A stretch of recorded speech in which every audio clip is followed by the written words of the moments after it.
शिक्षण क्षेत्रातील एक मोठं नाव कायमचं काळाच्या पडद्याआड गेलं आणि त्यांच्या सोबतच्या अनेक आठवणी पुन्हा एकदा ताज्या झाल्या।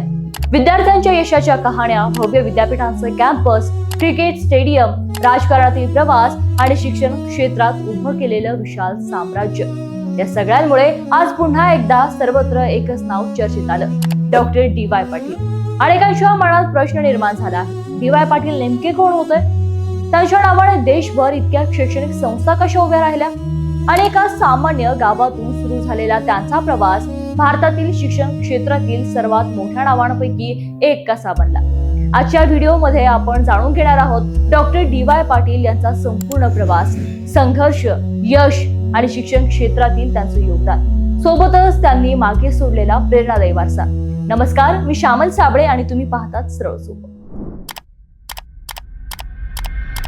ते म्हणतात ना, कबुतराला गरुडाचे पंख लावता येतीलही, कबुतराला गरुडाचे पंख लावता येतीलही, पण गगन भरारीचं वेड रक्तात असावं लागतं, कारण आकाशाची ओढ ही दत्तक घेता येत नाही। या वाक्याशी तंतोतंत जुळणारं व्यक्तिमत्व म्हणजेच डॉक्टर डी.वाय. पाटील। कारण महाराष्ट्रात डी.वाय. पाटील हे नाव ऐकलं की डोळ्यासमोर भव्य विद्यापीठ, medical college, engineering college, stadium आणि हजारो विद्यार्थ्यांचं भविष्य उभं राहतं। पण हा प्रवास सुरू झाला तरी कसा? एका गावातील सामान्य कुटुंबातून निघालेला माणूस भारतातील सर्वात मोठ्या शिक्षण संस्थांपैकी एक उभारू शकतो का? आज आपण हे जाणून घेणार आहोत। Padmashri doctor DY. पाटील यांची संपूर्ण कहाणी। कोण आहे डॉक्टर डी.वाय. पाटील? त्यांचा जन्म कोल्हापूर जिल्ह्यातील आंबप या गावात झाला। सुरुवातीपासूनच त्यांना समाजकार्य आणि शिक्षणाची प्रचंड आवड होती। पुढे त्यांनी राजकारण आणि सामाजिक क्षेत्रात काम करताना शिक्षण हे समाज बदलण्याचं सर्वात मोठं साधन असल्याचं ओळखलं। 1983 मध्ये त्यांनी नवी मुंबईमध्ये रामराव आदिक इन्स्टिट्यूट ऑफ टेक्नॉलॉजी सुरू केली। त्यावेळी महाराष्ट्रात खासगी व्यावसायिक शिक्षणाची संकल्पनाच नवी होती। अनेकांनी या निर्णयावर प्रश्न उपस्थित केले, मात्र पुढे हाच निर्णय त्यांच्या आयुष्यातील सर्वात मोठा टर्निंग पॉइंट ठरला। एक इंजिनिअरिंग कॉलेज सुरू झाल्यानंतर त्यांचा प्रवास थांबला नाही।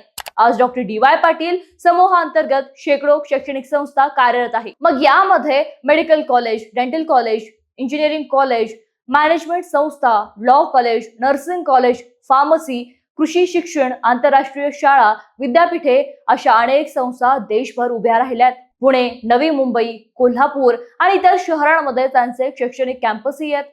शिक्षणाबरोबरच डॉक्टर डी.वाय. पाटील यांनी राजकारणातही महत्वाची भूमिका बजावली आहे। ते बिहार, त्रिपुरा आणि पश्चिम बंगाल या राज्यांचे राज्यपाल राहिलेत। शिक्षण क्षेत्रातील योगदानामुळे त्यांना देशातील प्रतिष्ठित पद्मश्री पुरस्कारानेही सन्मानित करण्यात आले। शिवाय क्रिकेट चाहत्यांसाठी डी.वाय. पाटील स्टेडियम हे नाव विशेष परिचित आहे। IPL सह अनेक आंतरराष्ट्रीय सामने या स्टेडियमवर खेळले गेलेत। यामुळे शिक्षणाबरोबरच क्रीडा क्षेत्रातही डी.वाय. पाटील समूहाने मोठी ओळख निर्माण केली आहे। आज हजारो शिक्षक, डॉक्टर, इंजिनियर्स आणि इतर व्यावसायिक डी.वाय. पाटील संस्थांतून घडले आहेत। महाराष्ट्रात खासगी व्यावसायिक शिक्षणाचा विस्तार करण्यामध्ये त्यांचं मोठं योगदान मानलं जातं। ऑगस्ट 2026 मध्ये वयाच्या 91व्या वर्षी डॉक्टर डी.वाय. पाटील यांचं निधन झालं। त्यांच्या निधनानंतर देशभरातील राजकीय नेते, शिक्षण तज्ज्ञ आणि विविध क्षेत्रातील मान्यवरांनी त्यांना श्रद्धांजली अर्पण केली।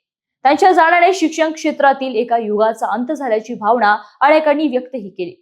एका छोट्या गावातून सुरू झालेला एक प्रवास, इंजिनिअरिंग कॉलेज आणि त्यातून उभं राहिलेलं देशभर पसरलेलं शिक्षणाचं जाळं, हीच आहे डॉक्टर डी.वाय. पाटील यांच्या आयुष्याची खरी ओळख।